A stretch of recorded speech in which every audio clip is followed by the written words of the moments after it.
This house isn't yours anymore, Mom. It's for Liza's family now. You can pack your things. I didn't flinch, didn't even blink. Just stood there in the kitchen with my hands still wet from washing the breakfast dishes, looking at my son like I was seeing a stranger in his skin. And maybe I was. Evan had always been careful with his words, even when he was cruel. This was not careful. This was a verdict. I turned off the faucet and dried my hands on the old checkered towel I'd had since the 80s. The one nobody else liked because it was thin and soft and smelled faintly of lemon polish. I folded it, placed it on the counter, and looked out the window at the backyard. The hydrangeas were still in bloom, their heads heavy and blue, just like Harold liked them. He'd planted them himself when we moved into this house 42 years ago. Evan cleared his throat. "We've talked about this, Mom." "No, you talked." I listened and nodded to keep the peace, like I've done most of my life. Liza stood in the doorway now, arms folded, wearing one of those silky robes she always called loungewear, but wore all day like a costume. She didn't say anything, just smirked slightly, like she already considered herself the lady of the house. "I think a few weeks should be enough to sort your things," Evan continued, looking somewhere near my shoulder. "You can move into that senior complex on Harold Street. It's modern, safe." Liza found a brochure. I turned from the window and looked him in the eye. "Are you evicting me from my own home?" Evan flinched. "It's not like that, Mom. Liza's parents are getting older, and we need more space. You've had your time here. This place should be about the next generation now." I almost laughed. Had my time, as if I'd borrowed it from someone. As if this house wasn't built from scratch by my husband's hands and mine. As if every wall hadn't seen me pregnant, tired, cooking, crying, praying. As if I hadn't refinanced the damn place twice to help Evan finish college, buy his first car, get through his divorce. Every mortgage payment after Harold died came from my checkbook. I didn't say any of that. I just said, "Okay." Liza blinked. "Wait, you're agreeing?" "I said okay," I repeated calmly. "I'll start packing." Evan looked suspicious. "You're not going to make this difficult." "I don't see the point," I said, and smiled. Not kindly. "I suppose you've both already made up your minds." And just like that, the matter was closed in their eyes. Evan seemed relieved. Liza even managed a little smile, like a victorious politician. They left me alone in the kitchen. I didn't move for a long time. Then I dried the sink. I straightened the chair cushion. I wiped a crumb from the counter and placed the tea mug in the dishwasher. Then I walked to the hallway, opened the coat closet, and reached for the keypad behind the folded umbrellas. My fingers didn't tremble as I typed in the code. The small door clicked open. Inside was the safe. Not a big one, just enough for documents, a few valuables, and the file folder I'd kept labeled "if needed." I took it out, placed it on the dining table, sat down. Inside, the original deed to the house.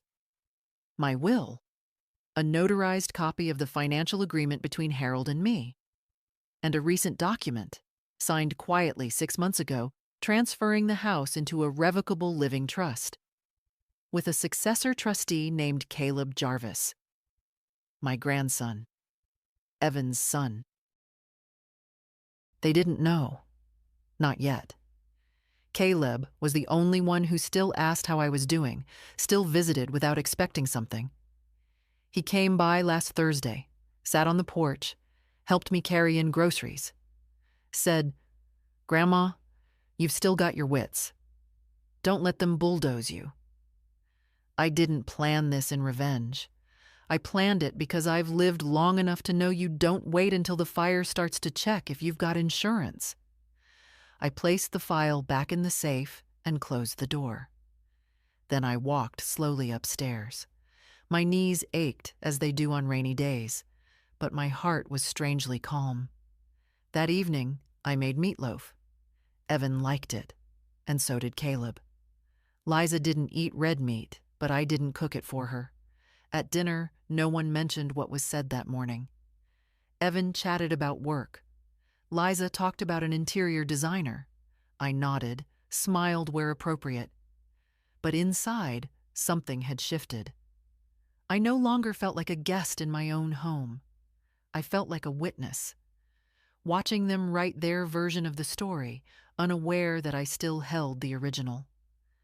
That night, in bed, I stared at the ceiling fan, turning slow and steady. They think I'll leave quietly.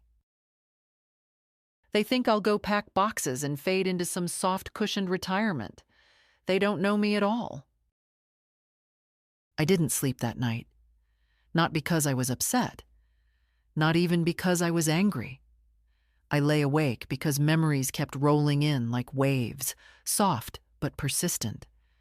The kind you don't ask for, but don't refuse either. I saw Harold again, tall, always with a smudge of paint on his shirt from the basement workbench. I saw Evan at 10, running through this very hallway with a frog in his pocket. And I saw myself, much younger, much thinner, sitting on the front steps with a mug of coffee, thinking how lucky I was to have a home like this. We built it ourselves, literally. Harold laid the foundation with his cousin Mark. I painted every wall, every room, including the ceiling in the bathroom, which nearly broke my neck. We didn't have much then, but we had each other, and this house rose up from that. We chose the land because it was just far enough from the city to have peace, but close enough to still get good radio reception. The apple tree in the backyard was a wedding gift from Harold's mother. The garage used to be a carport, and we enclosed it the year Evan was born. Nothing about this place was just a house to me, and now Evan and Liza wanted to strip it of all that.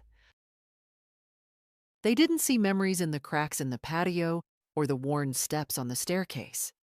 They saw dated finishes and underutilized square footage. I didn't tell them that I had overheard Liza talking to a contractor 2 weeks ago, asking about knocking out the back wall to expand the kitchen. She was standing in my garden, planning renovations as if I were already gone. That's when it started. That little voice inside me that said, "You need to be ready." So I'd called Mr. Heldman, Harold's old attorney, who now worked part-time and still kept my number in his old leather Rolodex. He met me on a Tuesday. I brought muffins and my stack of paperwork. "I'm not planning to die tomorrow," I said, "but I want to know that I'm not going to be bulldozed while I'm still breathing." He chuckled and said, "You've always been 5 steps ahead of everyone, Marilyn." We spent 2 hours drafting the trust, made Caleb the trustee. He didn't know, not yet. I'd tell him when the time was right. Because I didn't want revenge. I wanted peace, but I also wanted dignity. The next morning, I walked into the kitchen to make coffee, and Liza was already there, wiping down the counters like it was her own kitchen. She glanced at me, and I could tell she was in one of her moods. "You left crumbs on the stovetop," she said, motioning to a small smear of flour from last night's meatloaf prep. "I'll take care of it," I said calmly. She kept wiping, a little more aggressively now. "We're having a photographer over next week, you know, for the holiday cards." "Lovely," I said. I reached for the coffee pot. "I was thinking we should finally repaint in here," she continued. "Something lighter. This green is so tired." That green had a name, sea moss, and Harold had chosen it himself after I vetoed his first pick, which was a very questionable maroon. "Well," I said, pouring the coffee, "tired doesn't always mean replaceable." She gave me a tight-lipped smile. "Evan agrees. We've already made a list of updates." "Of course you have." I took my coffee and left the kitchen. I didn't want to fight. Not because I was afraid, but because I knew where it was going. I wasn't going to play the part of the bitter old woman. I had something better. Certainty.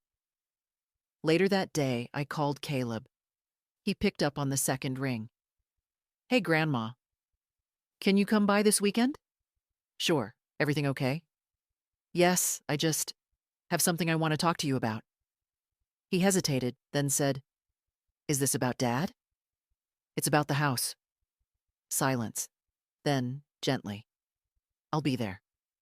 I spent the next 2 days quietly organizing, not packing. Not the way they expected. I sorted papers, boxed up Harold's tools to donate to the Veterans Center. I cleaned the silver. I watered the plants. All the things a woman does not because she's leaving, but because she's preparing. Preparing for clarity. On Friday afternoon, Evan brought in a stack of moving boxes from the garage and left them by the stairs. "Just so you can start when you're ready," he said. I looked at them, then at him. Very thoughtful. He smiled, not picking up the sarcasm. After he left, I picked up one of the boxes, folded it flat, slid it under the couch. I wasn't going anywhere yet. The first time I met Liza, she wore heels to a picnic. Not the wedge kind, either. Narrow, shiny stilettos that sunk into the grass every time she moved. Evan kept offering to carry her plate, or her drink, or her chair, and she kept brushing him off with a laugh that was all teeth. I remember thinking, she's not the worst I've met, but she's not the kind that stays up with you in a hospital waiting room either. Turns out I was right. Back then, I made every effort, invited her to lunch, complimented her earrings, offered old recipes she could ignore politely. She called me Marilyn with a forced friendliness, like she was practicing for a play she hadn't wanted to be cast in. But I never imagined it would come to this. Liza didn't start taking over all at once. It was gradual, an art she'd mastered. One day, she bought new placemats for a fresher vibe. Then she rearranged the living room for better flow. Eventually, she stopped asking and just did things. Curtains came down, my dishes ended up in the garage, my books disappeared into boxes I never saw again. Minimalism, she'd say cheerfully. It's healthier. For who? I often wondered. One Saturday morning, I came downstairs to find her scrubbing the entryway tile. "You okay?" I asked, startled. It wasn't like her to clean. "Just prepping," she said. "Open house walkthrough is on Wednesday." I blinked. "Open house?" "Oh." She stood up, brushing her hands on her leggings. "Not like for sale. More like a showing. Evan's boss and some folks from his firm are coming. We want to make a good impression." She smiled brightly. "And you'll be upstairs, right?" It wasn't a question. That same week, she brought in a designer, young man, with distressed jeans and a portfolio full of white sofas and backlit mirrors. "We'll replace these old chairs," he said, pointing at my reading nook. "Something sleeker." I was still sitting in one of them. They didn't seem to notice. "You want this house to look like everyone else's," I finally said. "But this isn't a showroom."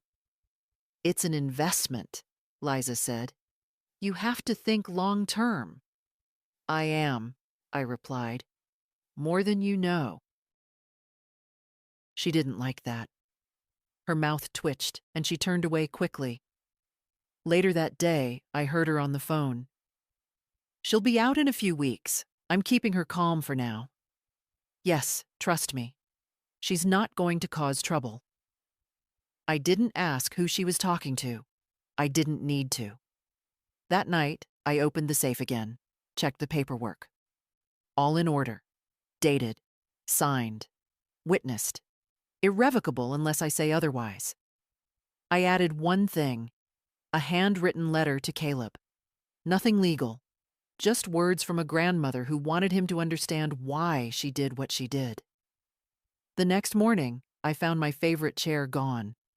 Liza said the designer had taken it to donate. No warning, no courtesy. That chair was Harold's, I said quietly. Oh, she blinked. It looked like it had seen better days. I looked around the room. So many things had disappeared. My rug, my clock, my calendar, my presents. That evening, I walked into Evan's office, formerly the dining room, and asked to speak. He was working on his laptop. I'd like to move into the guest room, I said. He looked up. Really? That's great. It'll give you and Liza more space downstairs. I understand you need that. He nodded, smiling. I appreciate that, Mom. Really. I stood there a moment. But I'd like to keep the guest bath as mine, and my books, and my name on the mailbox. He looked puzzled. Sure. I mean, the mailbox thing doesn't really matter, but yeah, of course. Good, I said, and left. I wasn't actually moving, not yet, but I wanted to see how it felt to play along, to give them what they wanted, at least the illusion of it. And sure enough, the next day, Liza started measuring the master bedroom. Evan asked me if I'd thought about selling some of my jewelry. You know, since you're downsizing. I smiled. One thing at a time. I went upstairs, closed my door, and started writing a list. Not of what to pack, but of what to leave behind. Not items, people. It started with a suggestion. You'd probably be more comfortable upstairs, Liza said, holding a mug of peppermint tea she hadn't made for me. The smaller room stays warmer in winter. I looked at her over the rim of my own mug, plain black coffee, brewed the way I've made it for 50 years. Smaller, I repeated. Well, cozier, she said quickly. You don't really need the whole master, do you? She said it like she was offering a favor, a thoughtful compromise. What she was offering was exile. I didn't respond, just stood and rinsed my cup. She didn't follow. The next morning, Evan brought it up again, this time with more polish. Mom, Liza mentioned something that, well, we think might be good for everyone. I kept peeling the potato in my hand. She thought maybe you'd be happier in the upstairs room. It's quieter, more private, more out of sight. Is that so? I said. He nodded. And the ensuite down here. It would make a great guest area. Liza's parents visit often now. I turned the potato over, slicing it in half. Are they moving in? I asked, keeping my voice even. What? No, he said quickly. Just staying more often. Of course. I remembered the last time I saw his mother-in-law, Sharon. She made a point of inspecting the bathroom after using it, said my towels smelled old, asked me if I'd considered replacing the tiles. I'll think about it, I said that day. I wasn't thinking about tiles. Now, standing in my own kitchen, listening to my son negotiate me into a corner, I realized what was really happening. They were phasing me out. One room at a time. One drawer. One chair. One sleeping space. You know, I said, Harold and I used to dream about turning that upstairs room into a sewing studio. He even offered to build me a proper table. Evan blinked. You never told me that. Some things don't need telling, I said. They just need remembering. He looked down at his coffee. I wondered if he even tasted it. Anyway, I continued, I'll move upstairs. Let me know when Sharon plans to stay next.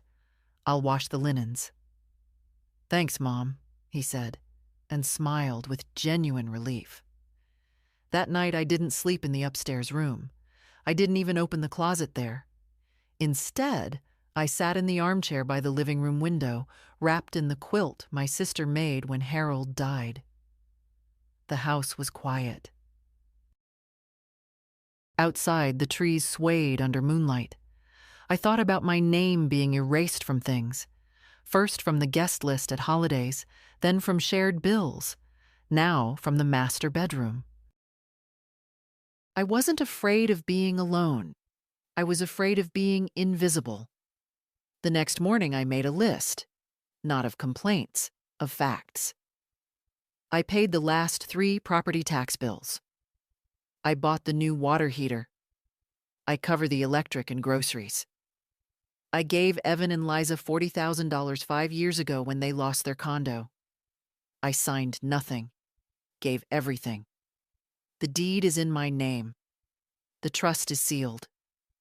They do not know this. I folded the list and placed it in my recipe book, the one no one touches because it's too old-fashioned. Later that day, Caleb came by. He always knocks, even when he knows the door's open. A small, quiet kind of respect. "Hey, Grandma." "Hi, sweetheart. Come sit." He did. Long legs curled under him on the porch swing. "I need to ask you something," I said, turning to face him, "and I want you to answer honestly." He nodded. "Okay. If I left this house, today, tomorrow, where would I go?" He looked startled. "Wait, what?" "I'm asking a hypothetical." "You don't do hypothetical." I smiled. "You're right. Let's call it a draft of a plan." He frowned.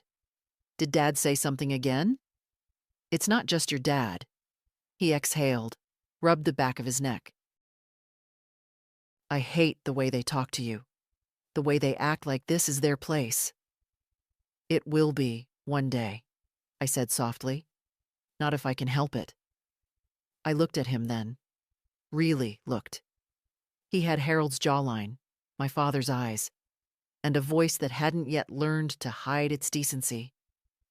I reached into my cardigan pocket and handed him an envelope.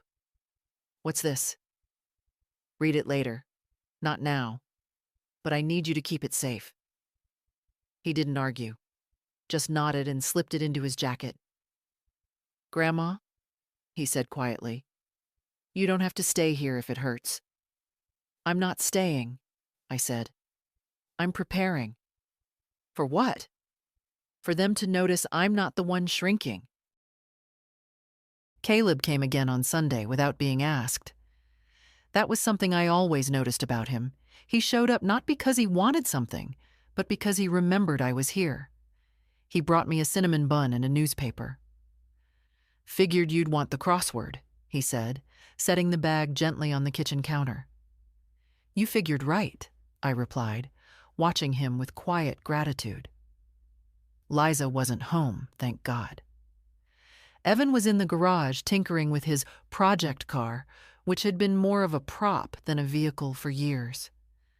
We sat at the table in the sunroom, a space Liza had once declared cluttered and unphotogenic. I never changed it. Caleb looked around and said, "I love this room." "You used to play under that table," I said. "Pretend it was a cave." He grinned. "I remember. You'd make me chocolate milk in a wine glass so I could feel grown up." "I still have that glass." He grew quiet then, folding and unfolding the corner of the newspaper. "You read the letter?" I asked, not looking up from the crossword. He nodded. "I read it 3 times. "And?" "It's a lot, Grandma." "I know. But it's right." I met his eyes. "I mean it," he said. "They don't treat you like someone who built this place. They treat you like someone borrowing it." I took a sip of my coffee. Borrowing is generous. Most days I feel like a squatter. Caleb hesitated. "You said in the letter that the trust is irrevocable, that I'm the successor trustee, that when you die, the house passes to me, but that you can also make decisions while you're alive." Correct. And that you can appoint me early, if you choose. Yes. He looked at me, serious now. Are you going to? I didn't answer right away. Instead, I said, when your father was 12, he carved his name into the windowsill in the upstairs bedroom. I didn't scold him. I thought, let this house carry his mark, even if it's small. I paused. Now he wants to erase mine. Caleb's jaw tightened. I'm not angry, I said. I just refuse to fade out quietly. So, what's your plan? First, I said, we let them keep talking. Keep assuming. I'll sleep in the smaller room, eat at their table, listen to their suggestions. Meanwhile, you'll talk to Mr. Heldman. Get familiar with the terms. And then we wait. For what? For the moment they ask too much. Later that afternoon, after Caleb left, I stood at the foot of the stairs and stared at the family photos on the wall. Most were crooked now. Liza had taken a few down to declutter and never put them back. One showed Evan at 23, holding newborn Caleb. He looked tired, surprised, proud. Another showed Harold, arms around me, grinning under the apple tree, our hands covered in dirt. That was the year we planted tulips. Only half of them bloomed, but we laughed like we'd won a prize. I touched the edge of the frame, then walked upstairs. The guest room was neat. Liza had set out a new blanket. Evan had moved in a lamp. There were no pictures, no traces of me. I opened the closet. Empty hangers, one shelf, a stack of Liza's yoga mats. I closed it. I didn't cry. Instead, I went to my old room, my real room, and opened the dresser. I pulled out the velvet pouch with Harold's wedding ring, the one he stopped wearing when his fingers swelled from arthritis. I used to keep it beside mine, but I wanted it with me now. I slipped it into my pocket. Then I looked in the mirror. Not for vanity, for witness, to remind myself who still lived here. The call to Mr. Heldman was brief. He remembered me immediately. Ah, Mrs. Jarvis with the iron filing cabinet and lemon muffins. I smiled. They were orange zest. Of course. Shall we meet? I'd like Caleb to come too, I said. He's ready. Heldman didn't ask for details. That's what I liked about him. He didn't fumble with polite questions about family dynamics or conflict resolution. He just said, Thursday, 10 a.m., my office, bring ID and your thinking cap. Caleb picked me up early. I wore navy slacks, a white blouse, and the gray wool coat Harold gave me for our 25th anniversary. Still fit, still warm, still mine. You look like a woman going to a courtroom, Caleb said, holding the car door. I'm not going to war, I replied, but I'll be prepared if someone declares it. The office hadn't changed in 30 years. Same carpet, same walls, same rusted filing cabinets. The only new thing was a Keurig machine that Heldman seemed to resent. Coffee? He offered. No, thank you, I said. We have business. He nodded approvingly and gestured to the table. Caleb, he said, your grandmother has set up a revocable trust in her name, with you as the successor trustee. That means, when she passes, you'll automatically gain control of the assets within the trust, primarily the house. Caleb nodded, focused. But, Heldman continued, there's also a provision that allows her to appoint a co-trustee at any time. That means you two would manage the trust together from now on. I turned to Caleb. I want that. Are you sure? He asked. I looked him in the eye. I've been more sure of this than anything in the last decade. Heldman slid the paperwork across the table. Now, he said, you should know that Evan and Liza are not legally entitled to anything unless you specify them as beneficiaries, and you haven't. I know. This could cause friction. It's already caused bruises, I replied calmly. I'm just putting a name to the pain. Caleb signed. I signed. Heldman stamped and filed. It was done. As we left the office, I felt lighter, not because I'd taken revenge, but because I'd drawn a line. Not with shouting, not with ultimatums. Just a quiet, steady declaration. No further. In the car, Caleb asked, "What do we tell them?" "Nothing," I said. "Not yet." "You really want to wait?" I looked out the window.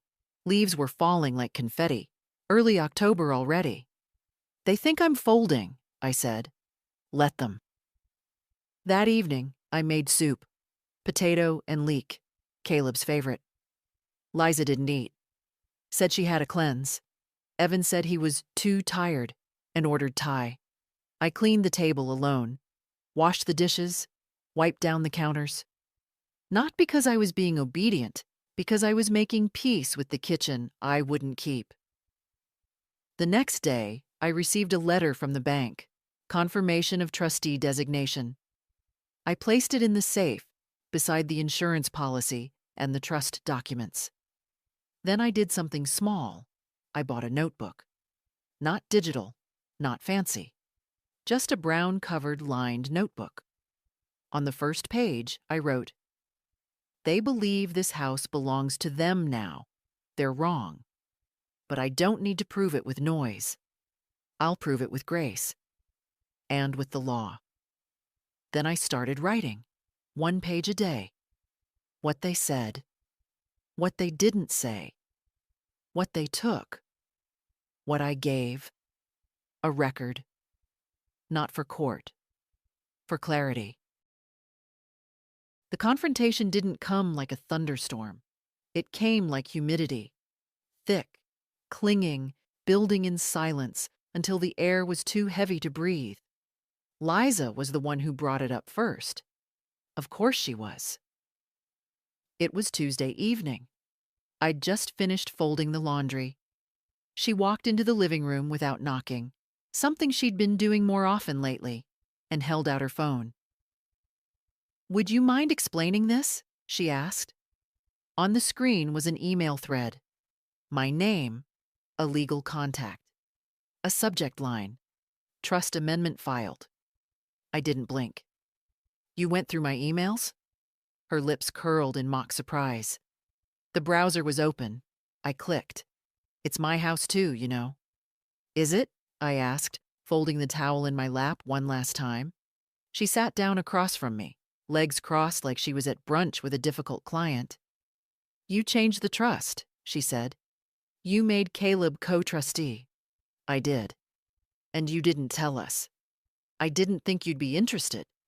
"Why wouldn't we be?" she snapped. "You live in our house." I looked at her carefully.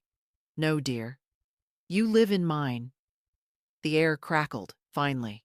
She stood, pacing. "You can't do this. We've made plans. Evan is up for a promotion." "This address is on all our applications. My parents visit here regularly. This was supposed to be our base, our family home." "It was never yours to promise." Her voice dropped, sharper now. "You are going to ruin everything we've built." "You built nothing," I said, softly but firmly. "You occupied." Evan walked in then, holding a laptop and looking confused. "What's going on?" "She made Caleb co-trustee," Liza said, not even turning around. Evan looked at me, the color draining from his face. "Is that true?" "It is." "Why?" I met his eyes. "Because I no longer trust you." The silence was thick. He set the laptop down, slowly. "Mom, you're being emotional." "No," I said. "I was emotional when I let you treat me like a tenant. Now I'm being deliberate. You can't just cut us out like this."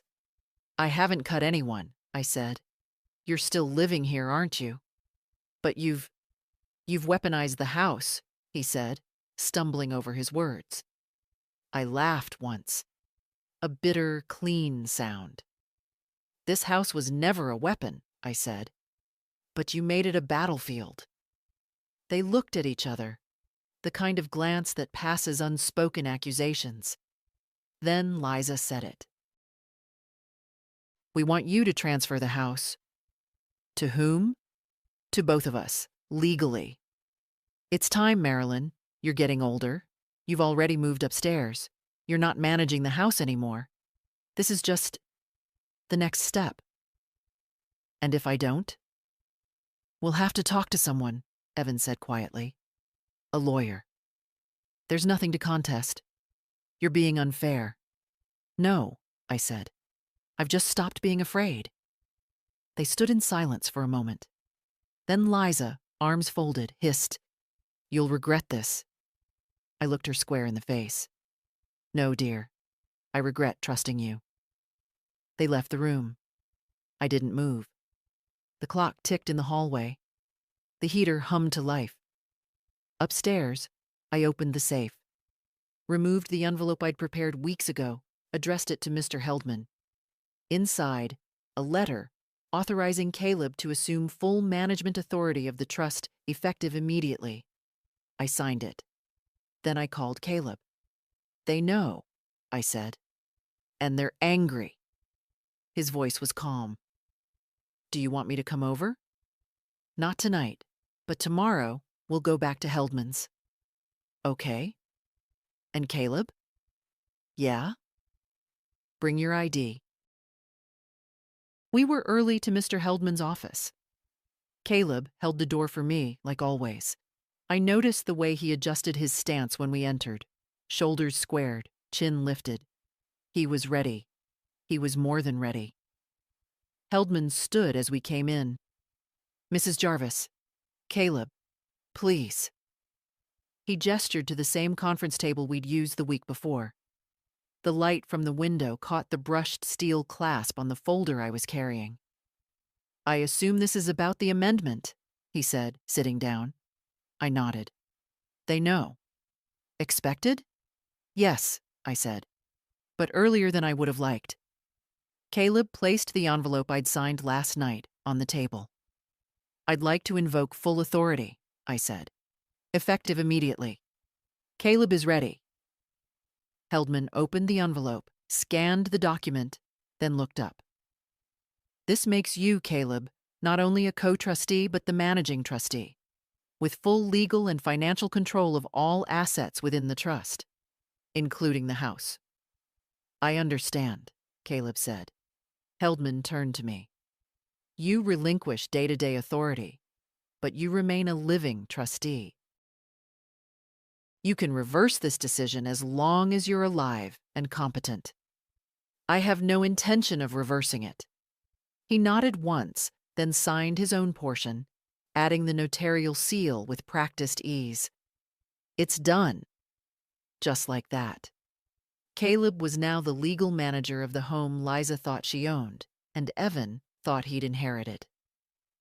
Next, I said, pulling out a second folder, I'd like to update the secondary beneficiary. Heldman raised an eyebrow. Currently, no one is listed beyond Caleb. I'd like to keep it that way. Noted, he said, making the correction. No fallback to Evan or any surviving family. Upon Caleb's passing, assets dissolve into charitable assignment. Yes, the Women's Veteran Housing Fund. Caleb blinked, surprised. I didn't know you supported that. My sister served, came back with nothing, never married, died alone in a rented room.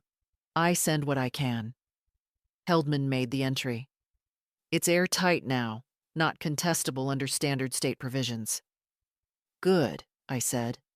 They threatened litigation. Let them, Caleb muttered. Heldman smiled thinly. They can try, but they'll be wasting their money. I closed the folder and placed it in my bag. Do you want to serve them papers? Heldman asked. Make it formal? Not yet, I said. I want them to sit with uncertainty. Let them feel what I felt for the last year. Being tolerated. Being replaceable. Caleb didn't speak on the drive home. Neither did I. but the silence was easy. At the house, Evan's car was gone. Liza's was parked at an angle in the driveway, as if she'd left in a hurry and come back faster. I entered through the back door. The kitchen smelled like lemon cleaner. A passive-aggressive gesture, no doubt. Liza hated the lemon scent. I used to choose it deliberately. In the living room, my chair was gone again. "What now?" I called out. No answer. I walked to the garage. The boxes I hadn't packed, the ones Evan left weeks ago, were now full. Labeled, sealed, bedroom, bathroom, misc, my belongings, my name, in Sharpie. I walked back inside, sat at the table, and waited. At 5:30, Evan returned. He walked into the kitchen, saw me, froze. "Where's Liza?" I asked. "Out," he said shortly. "What did you do?" "Legally?" He didn't answer. "I appointed Caleb managing trustee," I said. "He now controls this house, including who stays in it." "You've gone too far." "No," I said. "I've gone exactly far enough." His voice rose. "This is insane. Liza's furious. We were counting on this house for our equity, our future. You can't just change everything because you're feeling hurt." "I changed it," I said, "because I was tired of funding my own erasure." He opened his mouth to argue, then closed it. "You'll have to talk to Caleb now," I said. "He's the one with authority." He stared at me for a long moment, then turned and walked out. I sat at the table another minute, then went upstairs and unpacked the boxes. The call came just after 7. Caleb's name lit up the screen. "They want to meet," he said without preamble. "Where?" "Here, your place." "They think it's still theirs," I said. He sighed. "They're demanding answers. Liza wants to bring a lawyer." I paused. "Let them." There was silence on the line. Then Caleb asked, "Are you sure?" "I've never been more sure of anything." They arrived together the next morning, Evan in his pressed office slacks, Liza in a black blazer that looked like it had been bought for courtrooms. No one hugged. No one even pretended to smile. Caleb greeted them at the front door. "We'll talk in the living room." I stayed in the kitchen, close enough to hear, far enough to observe. "You've made a mistake," Liza began, wasting no time. "This isn't how families handle conflict." "You mean by removing their mother from the master bedroom?" Caleb asked. Evan stepped forward. "Let's not make this emotional." "But it was emotional," Caleb said. "The day you told her to pack. The day you erased her name from the hallway wall. The day you stopped seeing her as a person and started treating her like an obstacle." Liza's tone sharpened. "She's manipulating you." "You're young. You don't understand how property law works." "I do," Caleb interrupted, calm. "Because I've read the trust. I've signed the documents. I've retained legal counsel. And I'm now the managing trustee." "You're 25, Evan said sharply. "This isn't a game." "No, it's not," Caleb replied, "which is why I'm here, and not you." The silence that followed was sharp, brittle. Then Liza laughed. "This is ridiculous. He's been poisoned by your mother's paranoia. This whole setup, this trust, she's just trying to control the narrative." "You mean?" Caleb said. "She's trying to stay in the house she paid for, protected, while the people she fed and housed for years tried to quietly shove her out?" "That's not fair," Evan said. "No, Dad," Caleb said softly. "What's not fair is that you raised me to believe family meant respect. But when Grandma needed that most, you gave her silence and a stack of boxes." I stepped into the room then, slowly, quietly. They all turned. "I'm not angry," I said. "Not anymore." Liza crossed her arms. You think this makes you noble? Turning your son against you? I didn't turn anyone, I said. I told the truth. He made his own choice. Evan looked older than I remembered. Not in years, in weight. You could have talked to us, he said. We would have found a way. You mean another way to get me out quietly? I asked. Another room, another name on the mailbox. Another time I'd come home and find my things packed for me? He said nothing. Caleb took out a folder. These are the current terms, he said. This house is part of an irrevocable trust. I am the acting trustee. You are not named. You have no legal rights to this property. You are welcome to remain guests, for now. But if you challenge this in court, we will respond accordingly. Liza's voice was barely controlled. You'll regret this. No, I said. I already did. For years. I just stopped pretending it didn't matter. Evan stood. Come on, he said to Liza. She didn't move. He grabbed her hand. Let's go. At the door, he paused. You've made your point. No, I said quietly. I've reclaimed it. They left without another word. That evening, Caleb sat on the porch, legs stretched out, sipping iced tea. They're not used to being told no, he said. Neither was I replied.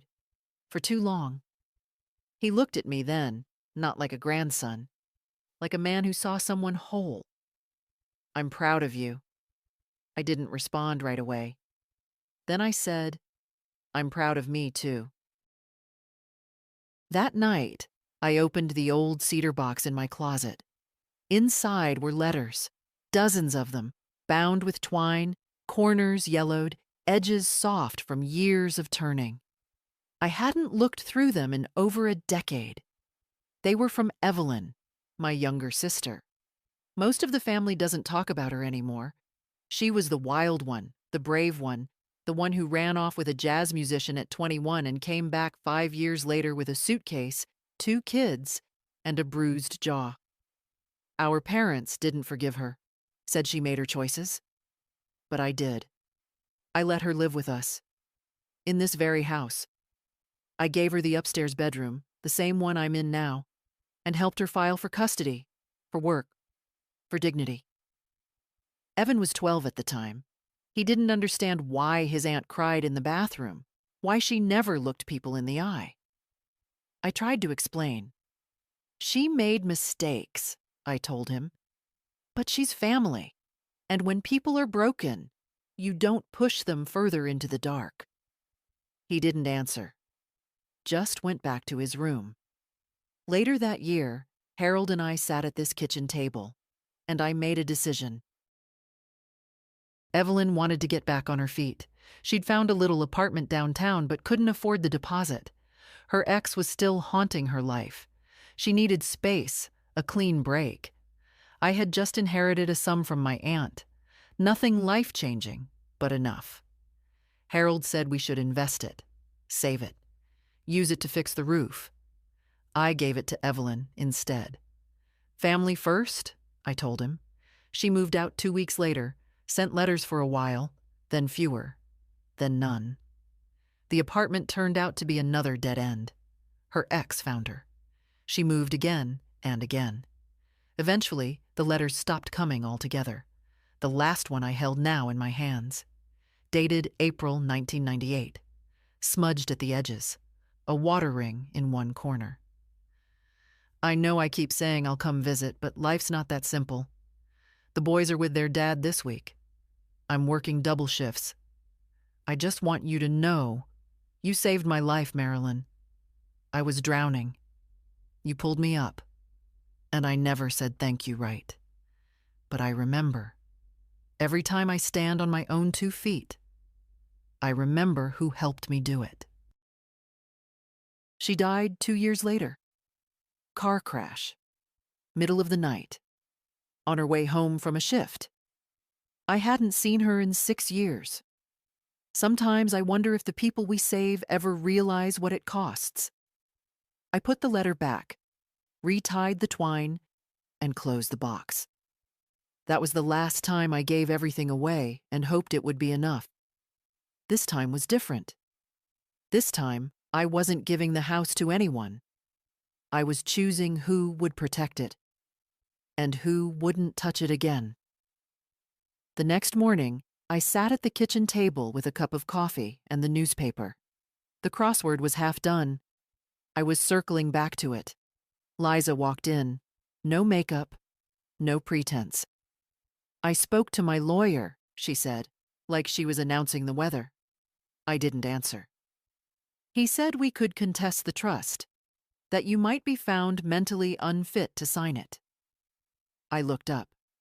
"You'll lose." Her eyes flickered.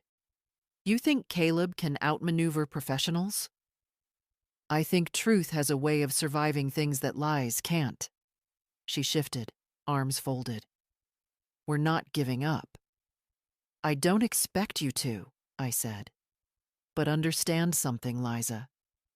I'm not Evelyn. I don't give everything away and vanish. I stay." She blinked, caught off guard by the name. "What?" "Nothing," I said. "Just history." That afternoon, Caleb came by with groceries. "You okay?" he asked, watching me put away a bag of apples. "Yes." "You sure?" "I remembered something," I said. "Someone." He waited. "A time I gave up too much and didn't ask for anything back." "And now?" "Now," I said, slicing an apple clean in half, "I'm asking." The envelope arrived by courier. No knock, no signature required. Just a stiff, brown rectangle slid through the mail slot like a threat folded in half. I didn't open it right away. I set it on the kitchen counter beside the bread box and the morning crossword. I finished my coffee, washed the mug, and fed the sparrows through the window. Then I opened it. Inside, a formal letter from a local law firm. Lindholm and Crane. Polite in tone. Aggressive in intent. They were representing Mr. and Mrs. Jarvis in a petition for review of the trust's validity. They were concerned about my capacity to make legal decisions. They were requesting a temporary freeze on the trust's activity, pending a mental competency assessment. And finally, I had 14 days to respond. I read it once, then again. Then I folded it neatly, walked to the safe, and placed it under the file labeled Countermeasures. Later that afternoon, I called Caleb. "They've filed," I said. "Of course they have. They're challenging my capacity." He was quiet for a second. Then, "That's disgusting." "It's expected. I'll call Heldman." "Already on it," I said. 2 hours later, we were sitting in Heldman's office again. He looked less surprised than I thought he'd be, maybe more tired. "I've seen this before," he said. "They don't have to prove you're unfit. Just raise enough doubt." "Can they get traction?" Caleb asked. "If she were acting erratically, yes. But Marilyn has a clean paper trail, no medical flags, no psychiatric history. The original trust was notarized. The amendment was properly filed. We're on solid ground." "They're trying to shake us," I said, "and hoping we flinch." "Do you want a counterfile?" Heldman asked. "We can escalate." "No," I said. "Let's wait." "Marilyn." "Let them play offense," I said calmly. "We'll play memory." I returned home to find the mailbox open, empty, a small thing, but deliberate. That evening, Liza sent a text. This could have been peaceful. I didn't reply. Instead, I pulled out a blank page of my notebook and wrote, Day 37. They want a war of noise. I give them silence that echoes louder. I am not going anywhere. I am not unstable. I am not afraid. They contest the law. I am the one who built the foundation. 3 days passed. Then the call came from Dr. Harris, my longtime physician. They reached out to me. he said, voice cautious. Asked for your medical records. Did you give them? Absolutely not. I called you first. Thank you. I can issue a letter, he added, affirming your capacity, your memory, your mental fitness. That would help. I'll draft it today. And doctor? Yes? Make it blunt. A week later, we sent our formal response. Not through Heldman, through Caleb. The letter was short. Marilyn Jarvis is of sound mind, documented by her attending physician of 15 years. The trust stands. You may proceed. Caleb Jarvis, trustee. 2 days passed. No reply. 3 more. Then Evan came to the house. Alone. He didn't knock. Just walked onto the back porch, where I was deadheading the hydrangeas. Mom. Evan. I don't want this to get ugly. It already did. He ran a hand through his hair. Why are you doing this? Why are you pretending I left you no choice? He sat heavily on the step. I never meant to hurt you. But you did. He looked up. So what now? You just cut me out? I didn't cut you out, Evan. I stepped back so I could breathe. I'm your son. Yes, I said. You are, but you became someone else when you let her pack my things. He stared at me, then down at the ground. I miss the old house, he said quietly. This is the old house, I replied. You just forgot what it meant. The hearing was scheduled for Monday morning. Not a trial, just a review session before a probate judge. But it felt like a reckoning all the same. Caleb drove us. He wore a charcoal suit that looked a little too big in the shoulders. I wore the same coat I'd worn to Harold's funeral. It wasn't grief I carried this time, but something heavier. Disappointment wrapped in resolve. The courthouse was smaller than I remembered. Or maybe I was larger now, in understanding, in clarity. We sat in a row of chairs outside the courtroom. Liza arrived first, striding in like she was late for a meeting. She wore navy and pearls, her lips pressed tight in the shade of lipstick I once found in the upstairs bathroom drawer. Mine, borrowed, never returned. Evan followed. He looked tired, less sure than before. But he didn't look at me. Their lawyer, a man in his 40s with a perfect part in his hair, greeted them briskly, then approached Caleb with a smirk that didn't reach his eyes. You're the trustee? Caleb stood. Yes. The lawyer held out a hand. Best of luck.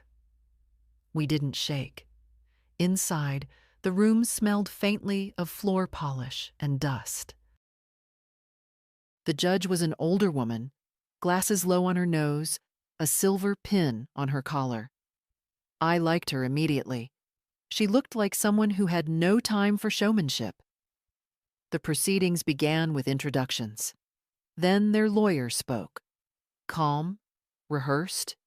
He argued that I had acted erratically, that I had suddenly rewritten legal documents under the influence of a single beneficiary, and that my advanced age raised questions about cognitive capacity.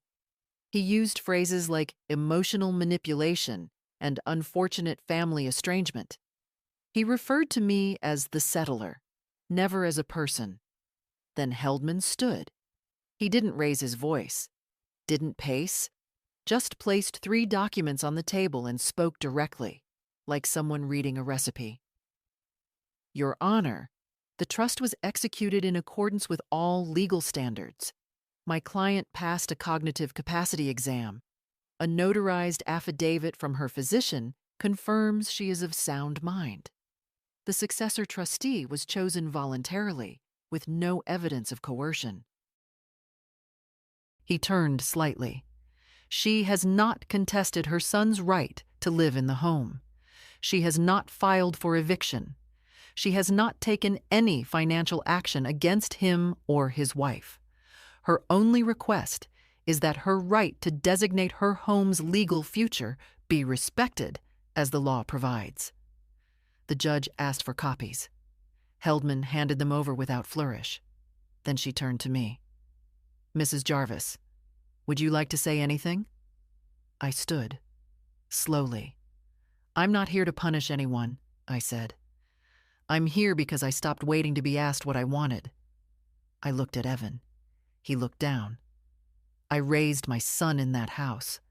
I built it with my husband. I paid for it, cleaned it, cried in it, laughed in it, buried memories in its walls." I paused. "I am not unstable. I am not confused. I am not irrelevant. I made a decision. I signed it with a clear hand and a clear mind, and I did so because love without respect is not love. It is leverage." Silence. The judge nodded once. "Thank you, Mrs. Jarvis." She reviewed the papers. Took less than 10 minutes. Then she spoke. "There is no cause to proceed with this petition. The trust stands. The amendment is valid. The court finds no grounds to challenge the settler's capacity. Dismissed." The gavel fell like punctuation. It was done. Liza stood before the judge, even left the bench, walked out stiffly. Evan hesitated, looked at me for the first time in weeks. "I didn't think you'd go through with it," he said quietly. "I always go through with what matters," I replied. He opened his mouth, then closed it, then followed his wife out the door. Caleb sat beside me. "You were perfect." "No," I said. "I was necessary." We walked out into the cold. I didn't shiver. Not this time. 2 days after the hearing, I woke up before sunrise. The house was silent, as if even the walls had finally run out of things to say. I padded downstairs in my slippers, made coffee, and sat in the living room, my living room, where everything was still exactly as I'd arranged it. The lamp, the chair, the photograph of Harold under the apple tree. But it no longer felt like mine. Not in the way that mattered. Yes, legally, I owned the house. Every brick, every window, every inch of the land. No one could take it from me now. But I didn't want to live inside a place where I had to prove I belonged. That morning, I called a woman named Louise. We'd met 2 years ago at a fundraiser for the local library. She ran a small co-housing community in a neighboring town. 10 older women who shared a converted farmhouse, each with her own private quarters and shared gardens. I remembered how Louise had said, "We don't take care of each other because we're frail. We take care of each other because we're wise enough to know what aloneness costs." She answered on the second ring. "Marilyn?" "I'm ready," I said. She didn't ask for context. She said, "I'll have a room prepared by Sunday." I packed slowly, not because I was hesitant, but because I wanted to touch each item and decide if it carried weight or just memory. I left behind the heavy armoire Harold built, left the china Liza had once mocked, left the framed degrees Evan never asked me about. I took the quilt from the porch, the cedar box of Evelyn's letters, the photograph of Harold, not the polished one, but the one where he's laughing, blurry, eyes half shut. Caleb came that afternoon. "You're sure?" he asked, not with doubt, but with care. "Yes," I said. "The house is mine, but peace isn't in the walls anymore. I'll keep it safe." "I know." We walked through each room, one last time. He carried the final box to the car. Not many things, just what mattered. At the door, Evan appeared. He looked uncertain, like a boy caught in the middle of something too adult. "You're leaving," he said. "I'm choosing. Even after everything, you won. It wasn't about winning." He rubbed his forehead. "So what was it about? Not waiting to be pushed again." He looked at Caleb. "She can't just give up the house."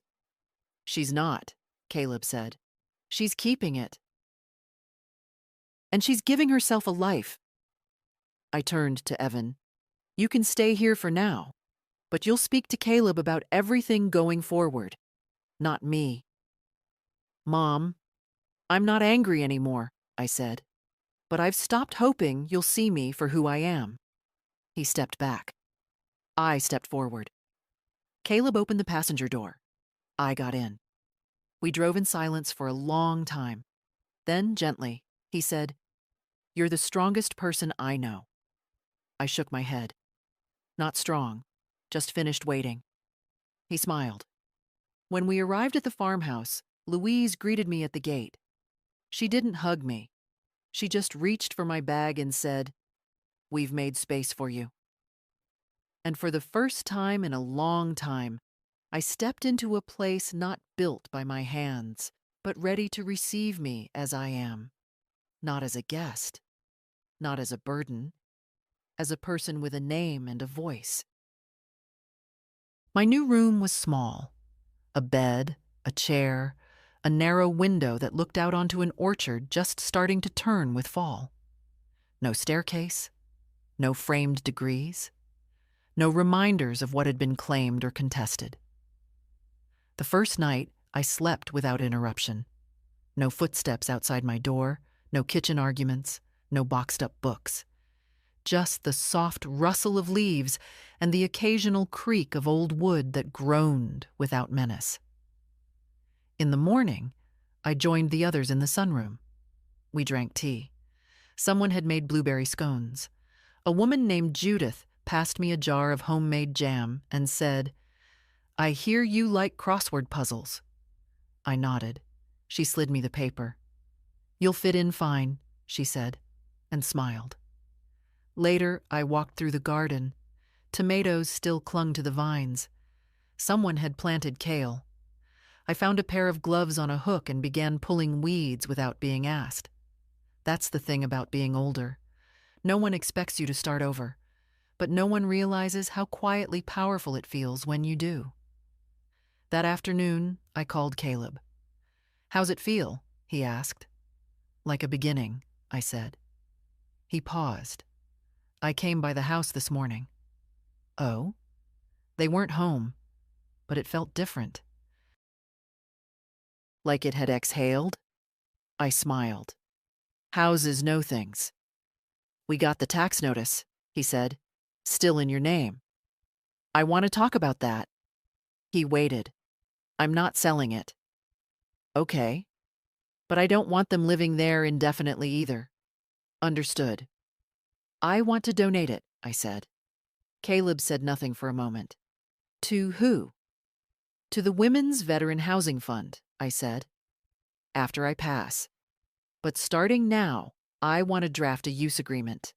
When Liza and Evan move out, and they will, it should be turned into transitional housing, not a shelter, a place with dignity, for women who've been told over and over that they don't belong anywhere."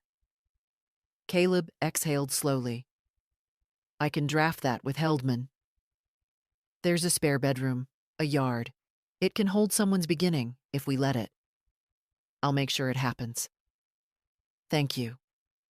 He hesitated. Then, "Are you okay with letting it go?" I looked out the window. A robin was on the fence post, tilting its head like it was listening. "I'm not letting it go," I said. "I'm making sure it means something beyond me." Later that evening, Louise brought over a folder with the names of new applicants for the co-housing group. She was expanding. Another house across town, a small grant from the state.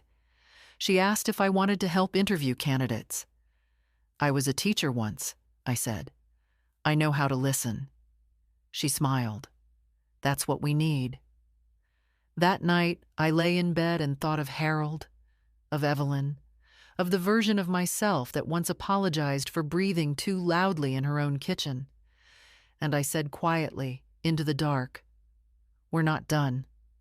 We've just started again." It's been 6 months. The garden here is unrecognizable now, full of raised beds, benches.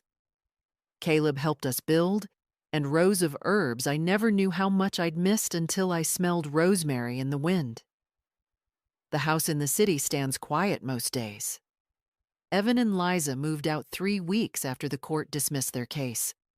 No drama, just silence and short texts about forwarding mail.